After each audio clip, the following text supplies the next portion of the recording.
Welcome to Fire Takes. This is Tim, and I am joined today, as always, with Gwen. How are you doing, Gwen? I am doing wonderful today. How are you? I'm doing great, really.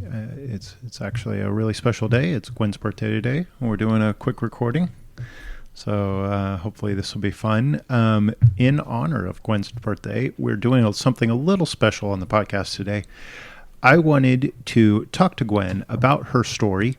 She has a very interesting story. Her background, she's been blogging since she was in her early 20s, and we're going to get to her story here. So, Gwen, why don't you tell us about when you first found the Financial Independence Retire Early community and how you came upon that? Well, I was a junior in college, and I had ample amounts of free time in between my classes, and I had done all my homework, and so I was just farting around on the internet, as one does. And I was really big into this website. Do you remember a website called Stumble Upon? Yeah, I remember it was pre-Reddit days, but yeah, it was out there. Yeah, this is way back in the days of like Dig, pre-Reddit. So I was on Stumble Upon, and if you don't know how that works, it is a website where you put in your interests, and then it spits out just this complete, incoherent list of articles. You can just click through and just go to different websites, and it would really just show you what was tagged with that interest all across the internet. Sure. So one of the things that I put down as an interest was personal finance, because I had pretty good education growing up with money, coming from I don't have any money, we can't spend any of it at all, to, well, we're not going to spend money on that because we don't want to, and that's just not what we're going to spend money on. Learning about how to budget and, balance a checkbook and don't spend more money than you make. I had the basics down. Yeah. So you had these conversations with your mother growing up? Like you were involved in the household finances? To a point. Anytime I was like, hey, can I have this thing? The answer was like, not right now. Maybe in the future. We're going to have to save up for it because we don't have the money right now. Like light up shoes, right? I couldn't get the light up shoes. I had to go with the standard, Payless sneakers. No light shoes. No light up shoes. I'm still kind of salty about that. Sorry, Mom. I really wanted those when I was 5. They have them for adults now, I am aware, and I don't think I'm the kind of adult that wears light up shoes nowadays, to be honest. Unless they're like programmable ones where you can say things on them. When I was young, especially like little kid, before I started school, it was just my mom, and she was, trying to support 3 kids on her own.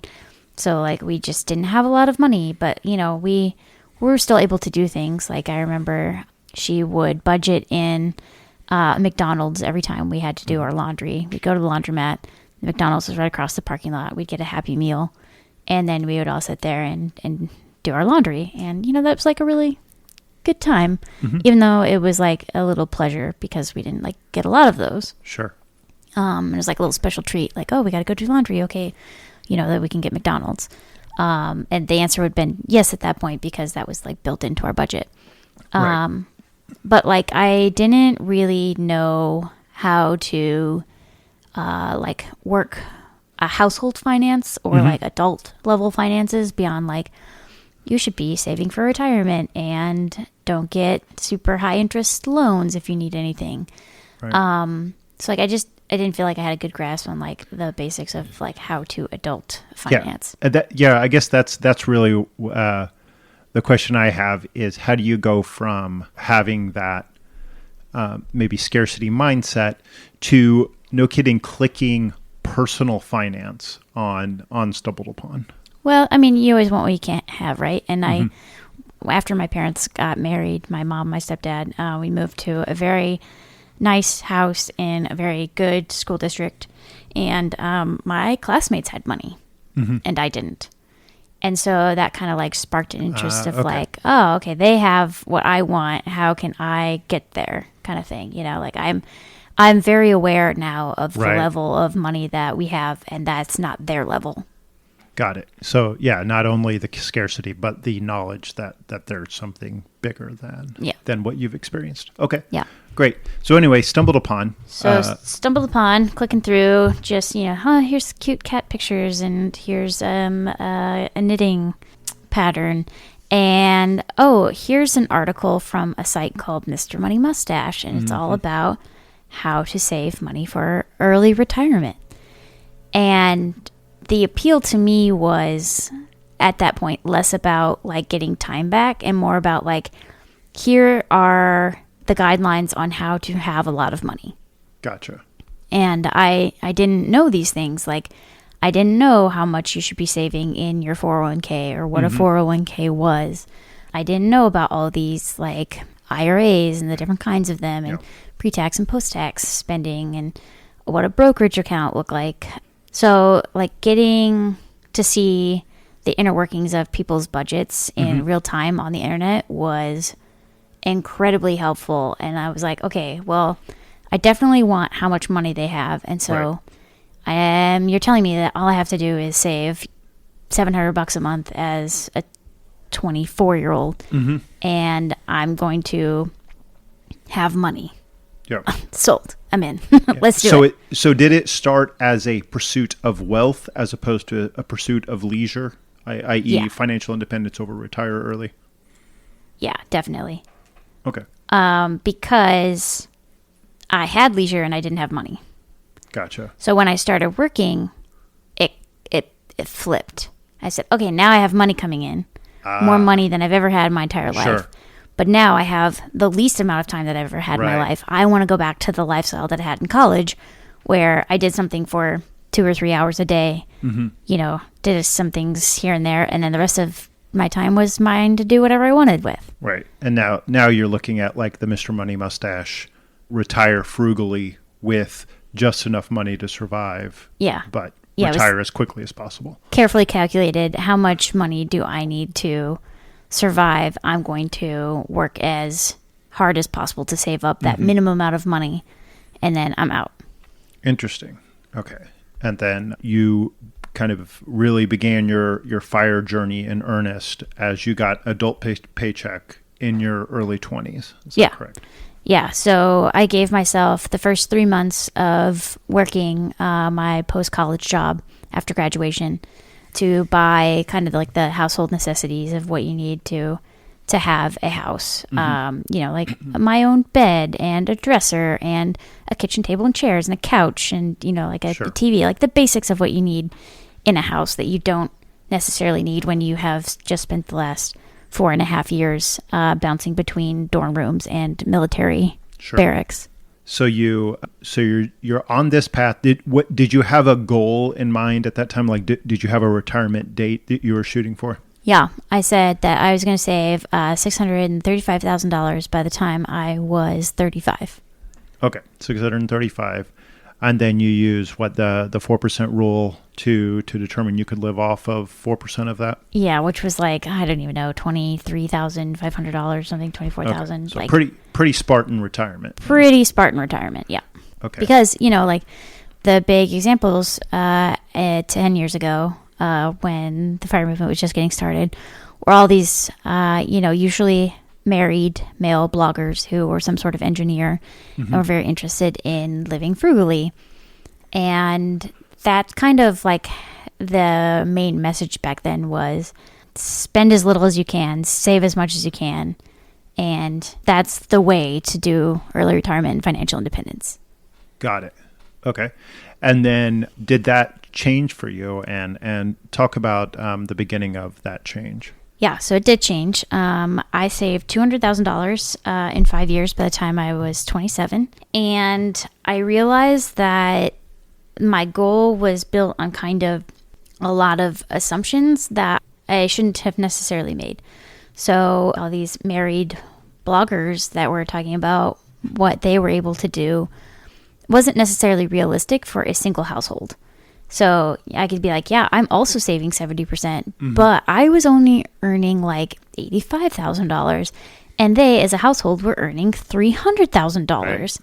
And so 30% of $300,000 is a lot better quality of life than 30% of $85,000. Right. And I was just not letting myself spend enough money to get fulfillment out of life. Like, I was pretty miserable. And the real, like, kind of spot that I identified that, I am not necessarily capable of doing the same thing that my friends on the internet are, was quitting my job and trying to be blogger, podcaster extraordinaire, and just realizing that, I didn't really have that capacity or those capabilities of making that work.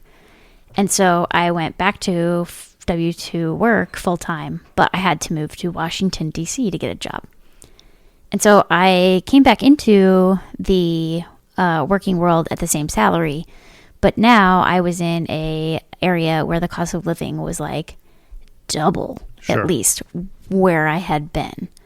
And I literally couldn't save much of any money and still have a decent lifestyle of any kind. Gotcha. Like, if I didn't want to have a room in a house with like 3 other roommates, then I wasn't going to be able to save. Got it. So it almost, you had to adjust the expectations of your goals due to the situation changing in your life. Yeah. Okay. Interesting. All right. Well, in the spirit of Fire Takes, I do want to take a moment here and read an article that I saw that kind of made me think a little bit about your journey.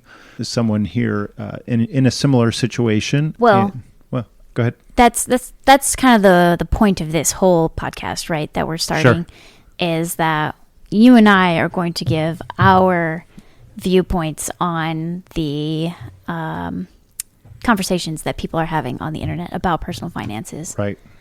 From our unique perspectives of, like, me, who started out gung-ho on the FIRE movement and burnt out pretty quick, and you, who, we can get into, more of your background in a different episode, I think. But just know that Tim is coming from more of like a borderline frugal, cheap perspective on life. Sure. I'll take cheap.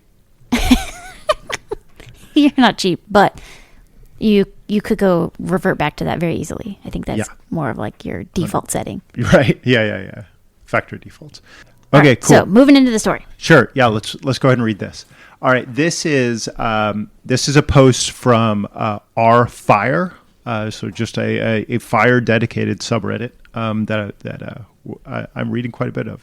There's some interesting conversations going on there, but this one in specific is a 29 male with $370,000 net worth.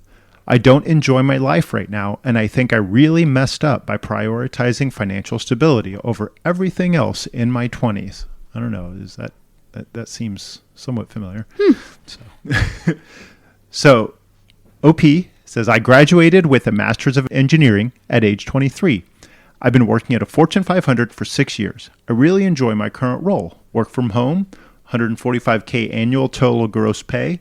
My asset breakdown is $115K in the 401K, currently maxing out every year, $28K in a Roth IRA, also maxing every year, $147K in his taxable brokerage with some company stock mixed in, and $80K in his high yield savings account that he's planning to use for a house down payment. He says he has no debt.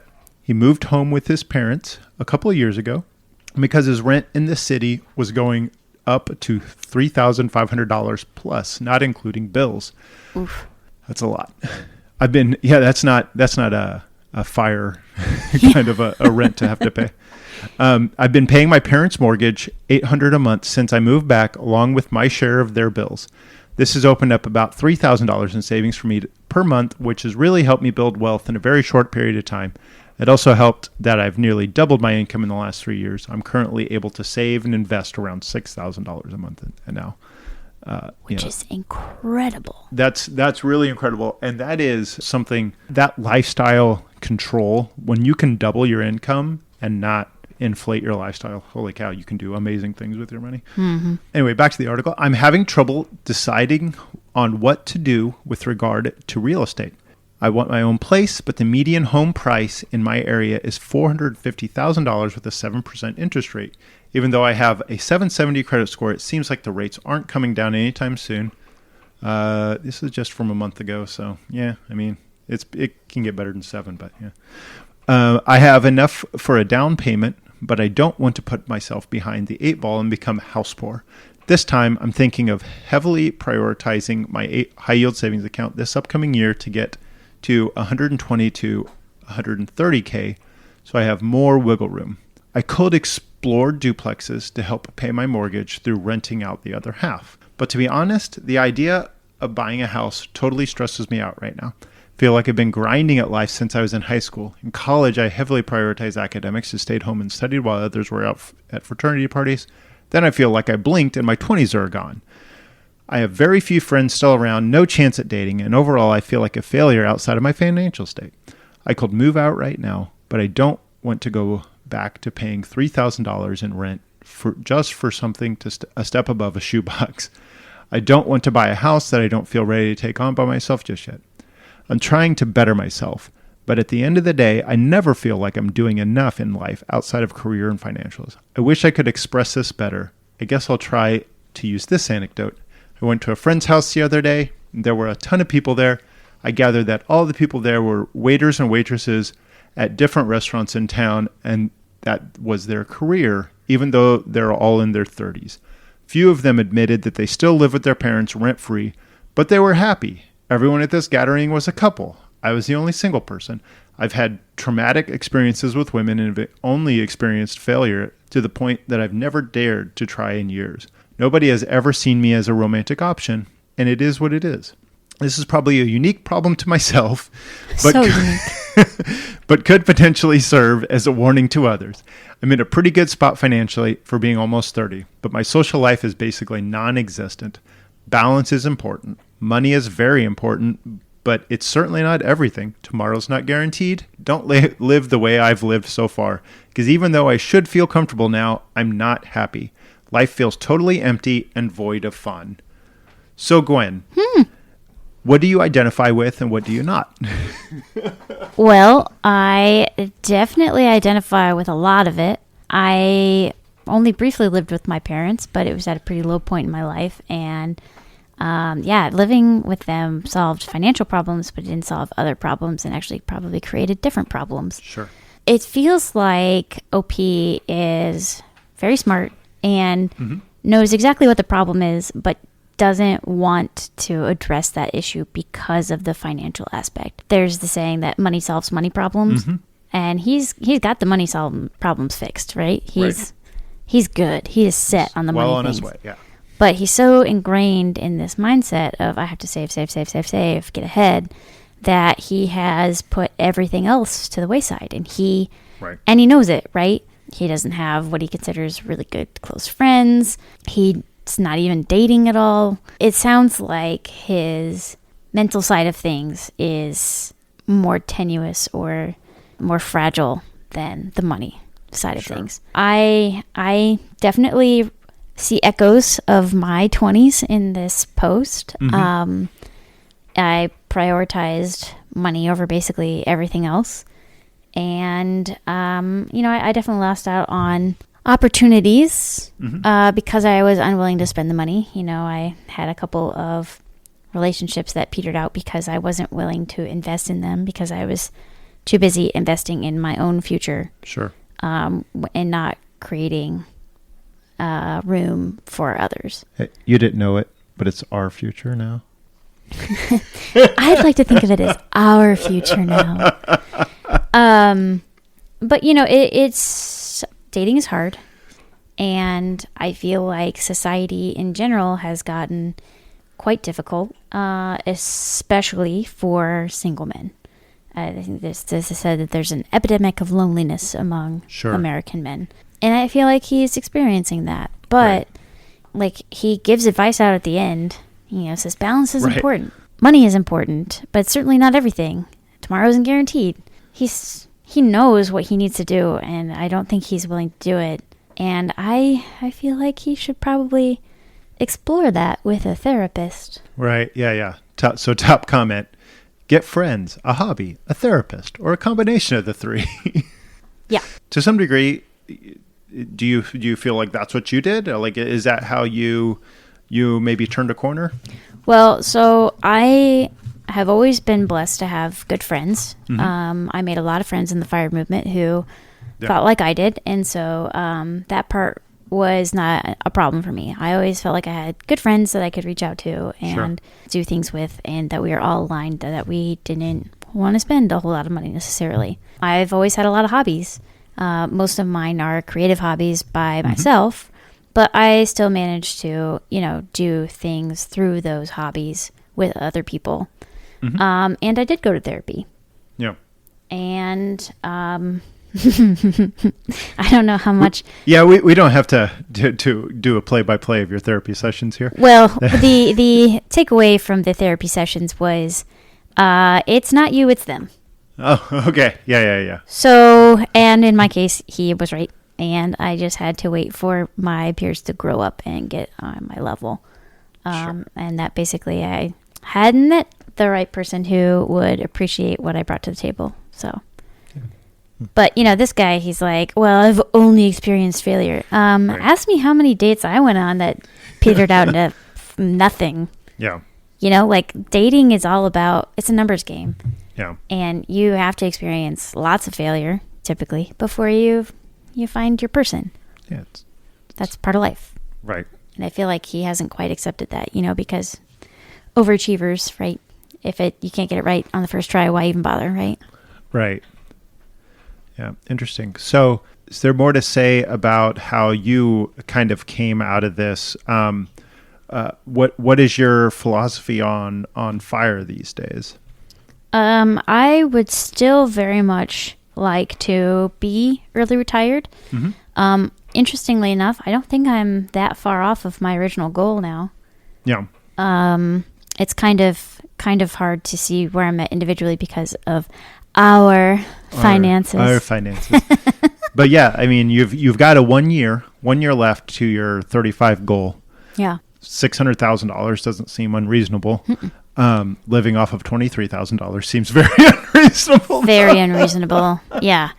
When I was gung-ho on this and only making decisions for myself, it was easy for me. Well, not necessarily easy, but it was a lot simpler for me to say, okay, I'm only spending $1,500 this month, and that includes $900 a month in rent. But, I'm not 24 anymore. I'm 34, and we have dependents to think about and lifestyle choices that have been made, and we spend more than that on our mortgage just by itself. Right. I think the thing that I didn't really forecast into the scenarios was like upgrading lifestyle. Sure. And I was bound and determined to stay at that level forever. And that probably wasn't very realistic. Yeah. Everybody has a plan until they get punched in the face. Yeah. Thanks, Muhammad Ali. Mike Tyson, actually. Stop. Michael Scott. Yeah. Like if I were willing to cut everything to the bone, then I could probably hit my original goal. But it turns out that that's not my priority these days. My priority is to enjoy my life. And that requires spending money and making not necessarily suboptimal choices. Sure. But making different choices than I made when I was honed in on retiring as fast as possible. Right. I mean, there's a lot of ways to optimize your money. And one of those ways is to make the number go as big as possible. And then the other is to use your money as the tool that it is to make your life the best possible, right? Yeah. And you've just changed your focus a little more towards the latter. Yep. And I'm glad, I think when we met, you were really kind of in the middle of this change. You were doing some of your spending experiments, trying to come up with new ways to live your life. And if I'm being really honest, I don't know how well, we would have jived had you still been saving 70% of your income towards retirement. Like, I think we would have struggled to connect as well as we did and, kind of flow into each other's lives. Yep. 100%. Yeah. Yeah. Yeah. No, I think it's great. I'm glad. I'm certainly glad we met. I'm glad we met when we did. Yeah. No, I think it worked out.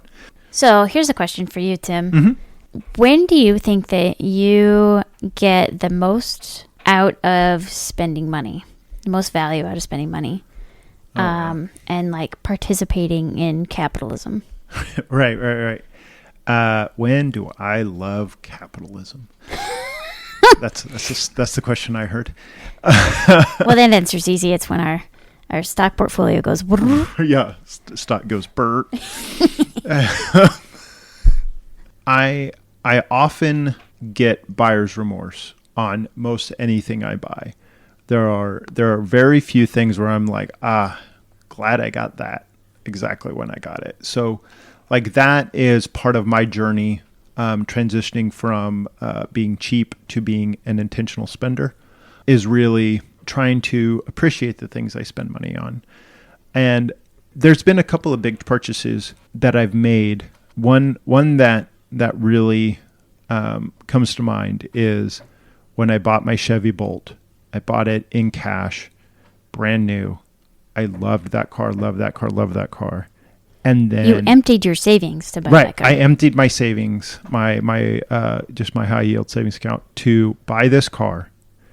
And then a year later, my life situation changed and I couldn't have an EV anymore.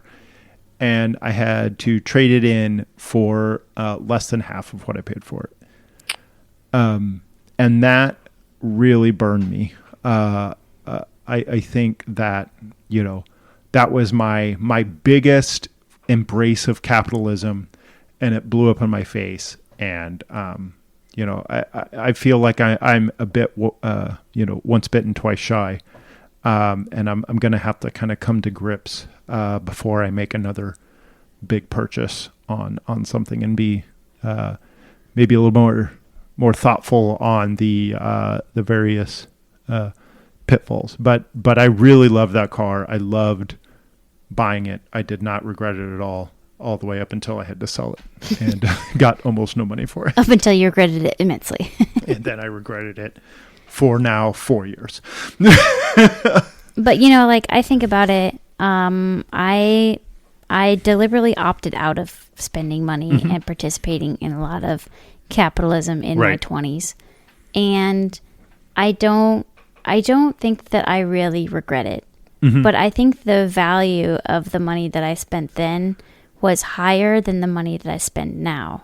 Sure. Because when you're young, you need to build all of the possessions that you're going to have, and as an adult you start out with not a whole lot. So it's super fun and super exciting to go to estate sales and craft sales and garage sales and flea markets and antique malls, and you're looking for cool things that tell people who you are when you come into your house. And that's the sum of you, right? Your possessions make up kind of who you are and how you are in life in America. And I think that it was pretty fun, and I did that in a very deliberate, conscious manner. But I don't know really how much money I spend on things nowadays, right? We are set on possessions. Yeah, we probably have more possessions than we need. Right. Our house is brimming with possessions. Yeah. Our next shopping goal is shelves to hold our stuff better, to optimize our stuff having. But, it was kind of brought home today when we're both off work through the holiday that happens to fall on my birthday.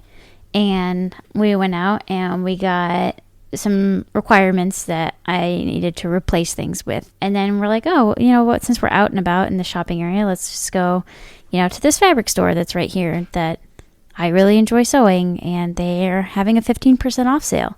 And I walked out of that store empty-handed.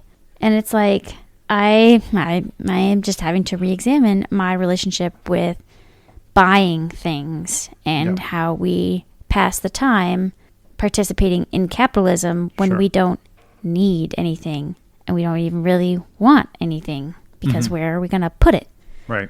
So it just feels kind of weird to just be like, I have more money now to spend on things, and I'm spending less money than ever. Yeah, it's a little ironic that you spent your 20s denying yourself all of these things and you were saving these dollars whenever it was never harder, right? Your dollars were very precious. And then now we have, excess dollars, and we have fewer needs for the dollars, so it's easier to save, which is also unfortunate because, the time value of money, right? Yeah. So, it was very counterculture for me to opt out of going to the bars with my friends and, potentially going on these trips and these shopping trips with my friends to buy things. And I did do those things on some level, but not the level that I probably should have. But, my friends would be like, how much money do you make? Why are you still driving this old car? And I'm like, well, I want to put that money towards other things. But, would it have killed me to have a newer car? Probably not. Kind of. I don't know. I don't, of all of the stories you tell me of your 20s and frugality, you keeping your Pontiac vibe until the wheels fell off does not seem like an unreasonable one to me. Well, and then I put the wheels right back on it and kept driving it. So, There you go. Yeah. But, it's just a very interesting conversation to have, is that, now time is more valuable to me than money. Because, I have all of the things that I need to do what I enjoy. I just don't have a lot of time because we're still working. Right. And, that's the greatest gift that you gave me, is just the ability to work on the things that I want to work on, like making a quilt for our bed for our wedding and finishing the stained glass windows that I am fixing for my friend. Yeah. No, that moment, I remember pretty clearly that moment whenever I realized that I had more money than time, and that it made more sense for me to hire more things out. And that kind of broke the frugal part of my brain who loved doing DIY projects. And I still love doing DIY stuff, but I do it because of, I think that I'm going to get some joy out of it, and not because I think I'm going to get, maximize the value of my time money ratio by doing it myself. Yeah. You're still doing the fun projects that you enjoy doing, but you're not also working on your car. Right. You're taking that bad boy into the shop. 100%. Yeah. Because that's something that you don't enjoy, and that we don't really have the time or the space or the tools or necessarily the know-how. And it's hard with YouTube because I could literally do anything. I could fix my car. Right. I might spend as much in tools to fix it as I would save by having it fixed once. But then I'd have the tools, and I could do it. And then they would just sit around because we would never use them, because how many times are you going to repair your tie rods? Yeah. Yeah. Probably just the once. It's a tough balance to strike, but I remember, so clearly that moment of the time money equivalence and the valuation flip. But it's an important thing to recognize. Well, I had a friend that I was living with while I was in DC, and it was really interesting to observe their lifestyle, because they were in a similar position as we are now, where they had more money than time to do things. And, they told me, they're like, you earn over $100,000. There's no need for you to scrub your own toilet. Hire that out. Oh yeah, no, I'm 100% on the housekeeper. So oh yeah, no, we have. And it's not even about the toilet touching for me. It is the home harmony that it provides. I don't have to roll my eyes at you whenever I thought you were going to scrub the toilet, or, you don't have to grouch about me not vacuuming the floors. It's just it is not a thing that's on our thing to fight about. Well, and when we got plenty on that list. We don't need to add housekeeping to that. Just kidding. Marital bliss. Newlyweds. But also when we're at home, we want to relax and enjoy our time together at home, and not have to worry about, do we need to wipe down all of the floorboards Right. and deep clean all these things and wipe down the windows. Like, we don't have to worry about that. And I think that is the greatest value that money provides, is that peace of mind of like, I'm home. This is my chance to relax and chill and enjoy our time together over, hey, have you remembered to clean out the guest room? You know, like, whatever. Alrighty. Well, we really appreciate you joining us for this first episode of Fire Takes. And you'll hear a couple more coming out. And then we hope to produce more episodes on a fairly regular basis to be determined based upon our aforementioned busy schedules of working. And also maybe or maybe not having an 8th grader in the house who has their own life to be escorted around to. Right. Yeah. A lot of her life now is just me driving her to various places, and then she does the thing, and then I drive her to another place and she does the thing. Stages of life. We love it. There you go. Thanks again for listening. This has been the Fire Takes podcast. This is an entertainment podcast, and Gwen and I are not financial planners. You can reach us at firetakespod@gmail.com or check us out at reddit.com/r/firetakes. See more from Gwen at fierymillennials.com. Thanks all.